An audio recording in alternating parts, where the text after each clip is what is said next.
Kyle here from All Media Reviews, here to do a bit of a combination video blog and review of the Raul Malo concert. The blog is involving, like, I just was going to go over my first quarter albums list, I suppose. I guess I could do that first. I did a review of the women's basketball tournament. Didn't finish it, unfortunately, yesterday. And I was also talking about what I've been doing, working on those progressive rock, progressive art rock slideshows, which it's escalated a bit. And the slideshows themselves may not be that far away. But it's going to be like 1, 2, 3, probably 5 of them, maybe 6. For like eras or periods of time. 2000, 2004, 2005, 2009, 2010 to 2014, 2015 to 2019, and 2020 to 2024, per se. The one that's pre-2000, it's gotten a little too vague. It's too much to bring up. I'm not sure what I'm going to do, but I don't even know if I'll be putting that up right away anyways. But the thing is about how I want to do them with Windows 11 Photos, I guess it is. Photos or whatever it is. Has a slideshow software. There's other kinds of software that I've tried to use, but I like the way it sort of interlaces the images together and reminding me kind of how some of these other animated, videos people have done. It's not really that animated, but it loops and stuff like that, and I'd like to really have some kind of music, but I don't know about like the copyright issues. I don't know if there's a limitation, like if you're putting 5 seconds, 10 seconds of a clip, the odds of copyright depends on the artist, I suppose. But it may be worth rolling the dice because I've never had any copyright issues with my channel. I did that when I did those prog metal slideshows a few years ago. I put some background music. It was live, but anyway. But that's probably coming soon. But, and, yeah, I mean, my piece on the women's basketball tournament, Caitlin Clark is good. I like Paige Beckers more. We'll see how good she is as a pro. But I think Paige Beckers is a better athlete. But, and showed when she faced South Carolina. And South Carolina even had a player from Minnesota, just like Paige Beckers. Paige Beckers from Connecticut, but anyway, I was a fall at the end there, but I think it was ticky-tack, and I think they should have let it go, but you don't know. Anyway, that was my sort of spin that I went on longer about the Final Four and the championship. Of course, the Masters is coming up this week, too. I'm looking forward to that, despite all the stuff with the LIV players, and John Rahm was the defending champions now with LIV, but what was it? There's the Marillion related thing and Kevin Gilbert related thing. Marillion, Scott from the Prog Corner's doing top 10 Marillion songs, and I've been watching the last few weeks on the live Sunday Prog stream, although it's the same as Masters Sunday. It's interesting.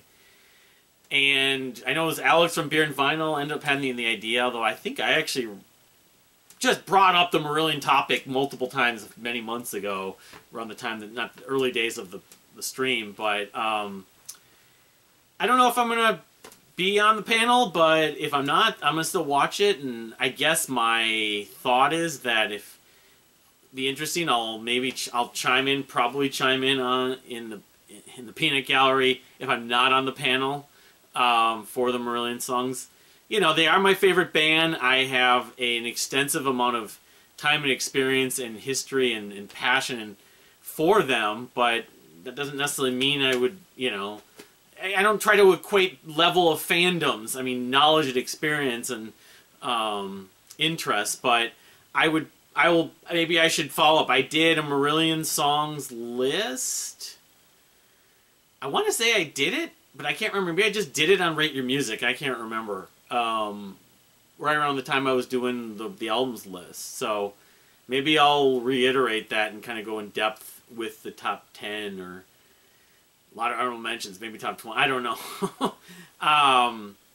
If I'm not able to participate on the Prog Corner's Sunday maybe I'll be on another time. That's the thing. If they did mention on the prog team, like, seeing my comments that they'd like me to come back on there. It's just a matter of, how many spots you have. I also had the idea that what they could do is they could have your 5 people plus Scott on there, and then when after someone's done giving their list, they could, leave the stream and then have someone else come on the stream.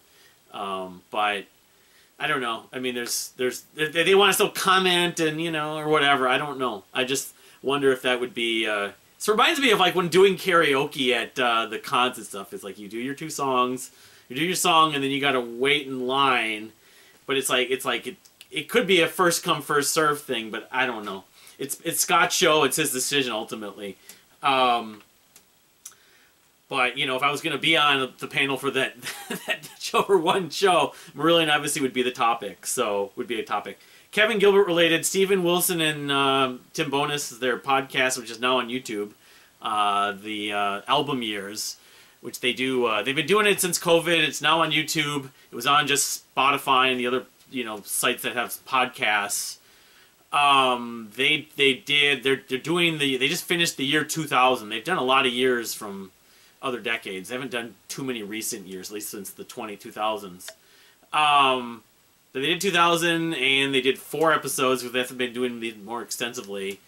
And they didn't talk about, like, Pain of Salvation's The Perfect Element, like, spoiling it, but they did talk about Kevin Gilbert's The Shaming of the Truth. So, kind of interesting how my plan is I'll wrap up the Thud Track series this week, hopefully tomorrow. And then, then I don't know what I'll be doing for Kevin Gilbert related stuff at that point, other than when I'm talking about albums of the year and stuff like that. I don't know. Although Kevin's probably going to find his way into these slideshows and this, because actually Kevin Gilbert's music really does sort of fit within the scope of progressive art rock to me, just like Jellyfish does and Jeff Buckley does. So, alright. So that's the Kevin Gilbert related things. We're still waiting on The Shaming of the True, of course, multi-disc and streaming. But, they did talk about it on the, it wasn't like the most positive commentary, but I'm glad they talked about it. Tim seems to be a little more in favor of it rather than Steven, but at least Steven listened to it. There's always been comparisons between who Kevin Gilbert reminded of. Steven Wilson's one of those names, and I can see it. The multi-instrumentalist songwriter, works with producer, engineer, who's worked with many other artists. Kevin did that. Kevin probably would have done that if he was still around. But I also kind of think that there's things about Steven Wilson that Kevin wouldn't necessarily be doing, and vice versa. People like Matt Mahaffey, because Kevin was pursuing doing stuff in Hollywood. That's exactly what Matt Mahaffey's done. Anyway. Of self. So, alright, I'm just going to go through, this is and I know like Notes Reviews did his first quarter round table with Nathan on Shuffle and Rhyme Signatures and Matt O'Leary and Travis Lauch. And so I haven't gone around to doing mine.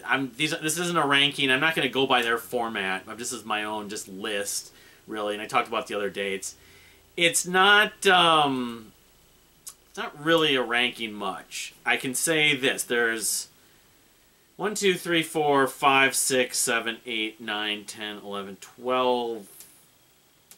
12 records that I've listened to a little bit in full, at least one time, and more than one time. So, I have on this list at least. So you have Derpa Robbins' Firebird, Pneumatic Transit's Forbidden Trinkets, Toehider's Toad Hire EP, Persephone's Lingua Ignata Part 1, that EP, Everything's Mountainhead, Venard's Forgiveness and the Grain, which I'm still waiting on the vinyl for that. I don't know when that's coming. Hopefully sometime this summer, maybe. Chromeo's Adult Contemporary, The Kind City, which has not been released officially, but since I got it at the Sleepytime Gorilla Museum show and it's expected to be released, I include it.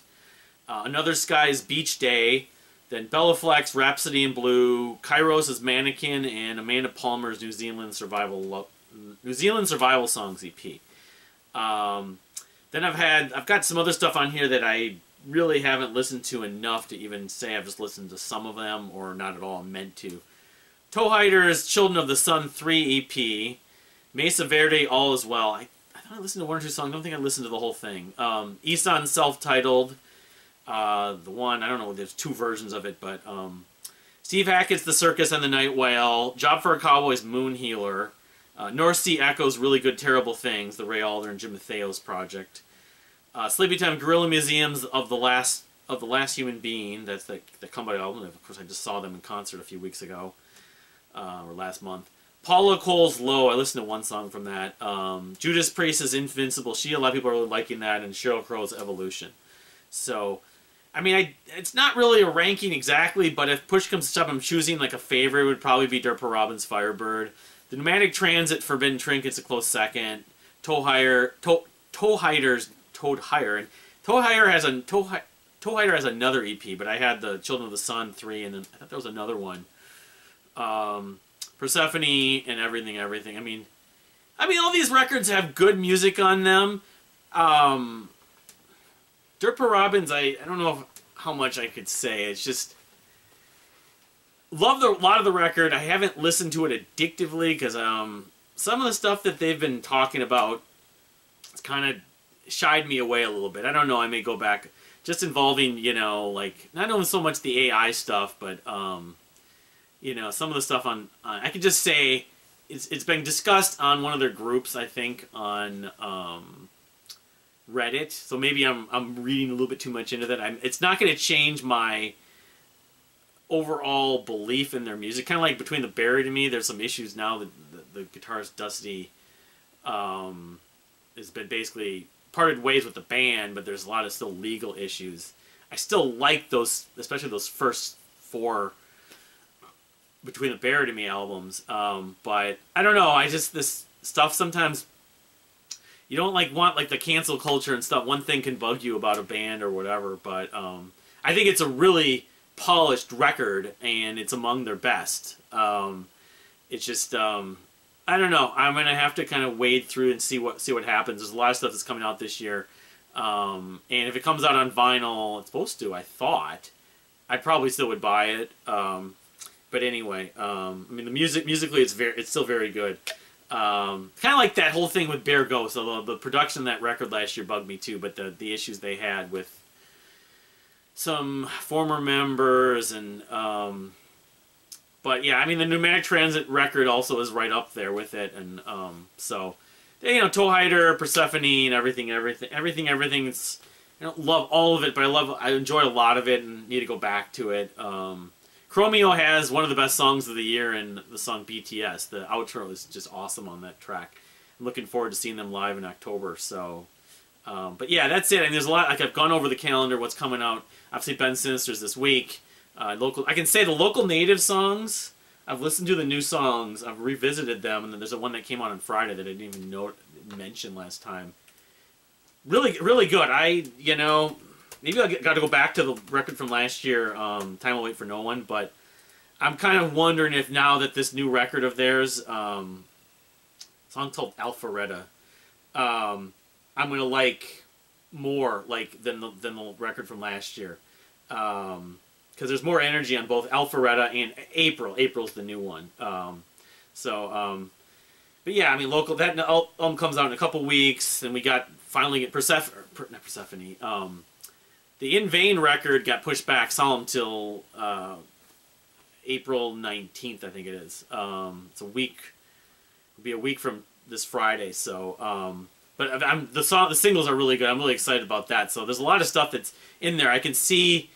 Maybe if we can plan the schedule line, because I'm trying to figure out like vacation time and trips and stuff, but we could do a mid-season roundtable with those guys that I did the end of the year thing with Alan, and we can get Annie involved too, Brennan and Christian. I'll have a more clear cut of where everything falls and where everything is, and the rankings and stuff like that. So that's kind of my first quarter list. Well, I guess because if you haven't watched the calendar videos, I mean, I'll be going over this stuff again. I feel like it's a little bit redundant. But, like I was just saying, local natives, can't use that file that we've got through the Discord, through the Images and Word Discord, because it separates metal from rock, and it just it throws me off. Yeah, I mean, just to kind of rehash about that. Local names, but I'll wait for you. In Vain, Solemn. Of course, Ben Sinister's this week. I'll probably do a review of the album, if not this Friday, then sometime next week. Mostly Great Things. Matt Page's Apocalypse Garden. And then there's an album I'm about to talk about. The Mavericks have an album called Moon and Stars coming out on the 17th of May. May isn't really that filled. It's really Matt Page and the Mavericks right now. And Azure's FYM. Marjana Semkina. But then June's filled with records that I'm looking forward to, between the Crooked Fiddle Band, the Free Wild Wind, and the Songs of Birds. December's As It Ever Was, so it will be again. And especially Comic Sonics from Pepe Deluxe, and the Warnings Keep Me Fed.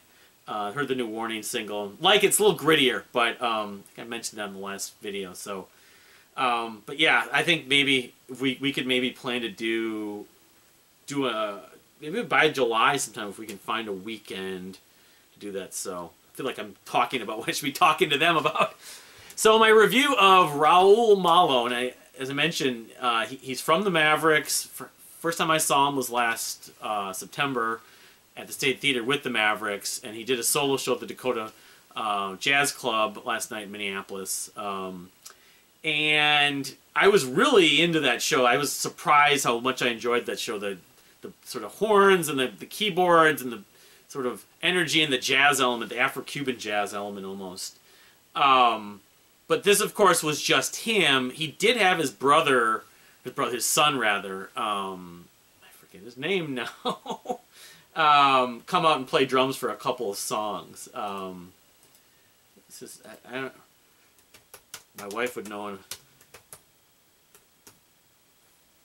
Max. I think his name is Max. Is his name Max? Maybe. I thought it was something else. Well, my apologies. Dino, not Max. It's Dino. Dino Campanella from, I don't know if Dino knows. But yeah, it was just him, and then Dino played with him for a couple of songs. And you know, so he did play some new songs for this new record, Moon and Stars, which is coming out in May. So, but it was him and the guitar, and he did some covers, as my wife pointed out. And I'm now starting to take in some of his music and the Mavericks music, learning some stuff about it. Like the Mavericks actually had one or two songs that were on Tarantino movies, including From Dusk Till Dawn. But yeah, I mean, it's like the difference between a solo artist and their band. But it was good. I mean, it wasn't as engaging. We were having dinner, and we were kind of had a little bit of obstruction where our seats were, but upstairs, you know, in the back, you know, the food at the Dakota is really good, but it's just it's pricey. But you know, he did, was it In Another's Arms, Ride With Me, Dream River, were sort of, those were according to the set list. So, the Mavericks tunes that he did, and Come Unto Me, yeah. Along with some of the new Mavericks songs, Moon and Stars and The Years Will Not Be Kind. I can't remember if that was the one. One of these songs was originally, he said, yeah, I think it was the second one, was written with Bernie Taupin. He told the story, Raul, about how he has a storage space where he lives in Tennessee, and he would pay the bill for the storage space every year, but wouldn't go into it. He put a bunch of stuff in there, and then eventually he did go in there and look what was in there. There were just two bins. One of them had nothing, had like barely anything in it. The other one had these old tapes, and one of them was a demo that he had. It was originally intended, I'm not getting mixed up, I hope I'm not getting mixed up here, for Johnny Cash, but then, you know, Johnny Cash wasn't able to do it, so Johnny Cash was working with Bernie Taupin, but it was good. I mean, really catchy moments. I mean, if you haven't seen the Mavericks live last fall, and then some of their music it's Tex-Mex, Americana, like country-ish, I guess, country rock. So my wife, who loves Michael Nesmith, and she also really loves Chris Isaak. Now, Chris Isaak to me is kind of channeling 50s, you know, sort of early rock and roll, and that to me is some of what the Mavericks seem to be. A little bit Brian Setzer and that kind of stuff too.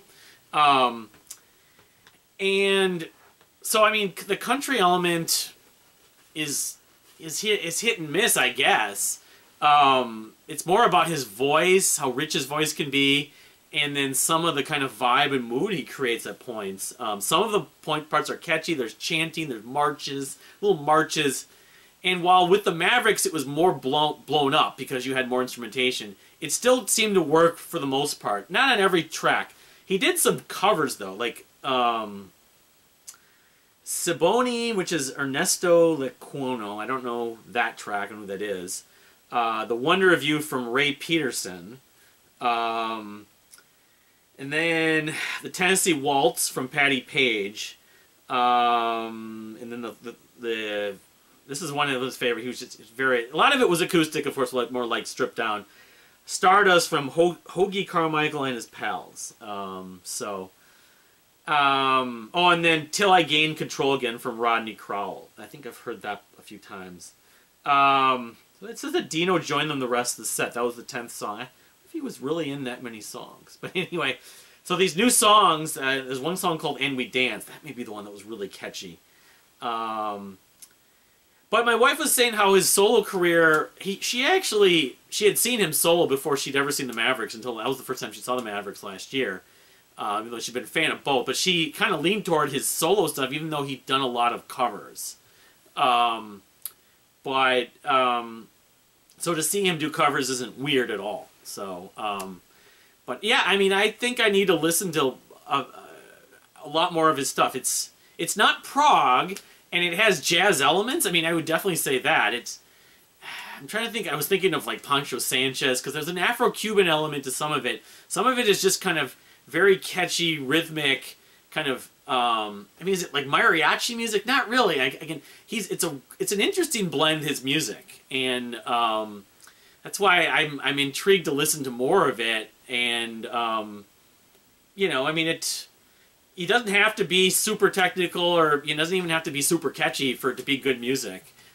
He's a really good songwriter. He has a very nice voice, and you know, I mean, seeing him live, not every track last night was like blowing me away. Like I said, I feel like I probably got more engaged by the Mavericks show than last night, but I still enjoyed the show last night a fair amount. So I don't know if he comes back, if the Mavericks came back, I don't think they would play Dakota, but he wants to. He was talking about how he'd enjoy coming back there. Like Josh Rouse, my wife and I have seen, I don't know, we've seen him maybe 3 or 4 times, and then she'd seen him at least once or twice at the Dakota. So the Dakota tends to sort of bring people back regularly, and they give the performing artist free dinner, which is kind of a motivation why I think Josh Rouse continues to go there. So I don't know if that's maybe part of it. It's like, this place is nice, it's intimate, nice people, and they gave me dinner, I may as well come back here. But yeah, I would like to see him again. It's just a matter of priorities and stuff like that. But it was a fun show, intimate. The dinner was good, as pricey as it was tasty. They have a bunch of things on their menu. They have these biscuits, these garlic cheese biscuits. So $10, but they give you this like honey butter. Now, unfortunately, I woke up this morning and my blood sugar was higher than I expected. But what can you do? You don't do this every day. So that's my review of Raul Malo at the Dakota Jazz Club in Minneapolis. Have you seen Raul? This was his last show of this solo tour. So he'd been touring for a few months, going back to sometime in February, I think. But if you've seen him, what do you think? If you've seen the Mavericks, what are your top albums for the first quarter of the year? Or what have been your favorite, or what are you looking forward to in the second quarter? I'd love to see that. But thank you for watching, and we'll see you next time.